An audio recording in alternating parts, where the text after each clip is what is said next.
Привет! Вы на канале Счастливое детство, и сегодня расскажу вам о пожарной машине фирмы ELC. Выполнена она из качественного пластика. При движении слышен звук сирены. Большой плюс то, что здесь два режима громкости, можно сделать чуть громче и чуть тише. Трещотка для самых маленьких. Все как у настоящей машины. Сюда сажаем пожарника и начинаем тушить пожар. Открываем музыкальную панельку. Здесь просто крутится и кнопки. Телефон. Сирена.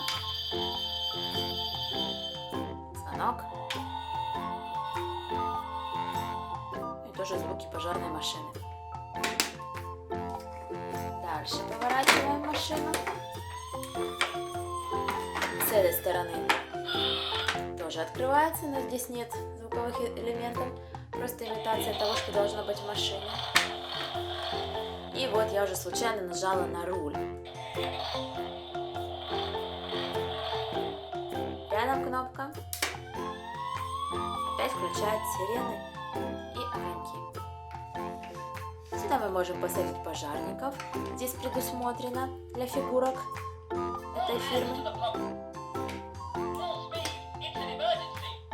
Когда мы посадим пожарников, пожарники нажмут на кнопку.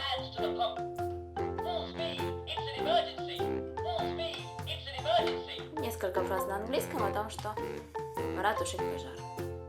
Вот такая классная машина, понравится любому ребенку. Я думаю, что эту машину можно купить и самому маленькому, и также ребенку постарше. Еще к этой машине можно купить игровой набор, тоже фирмы ELC, с пожарниками, и тогда полноценно играть. Если вам понравилась машина, а также обзор, ставьте лайк. Спасибо, подписывайтесь, много интересного еще впереди.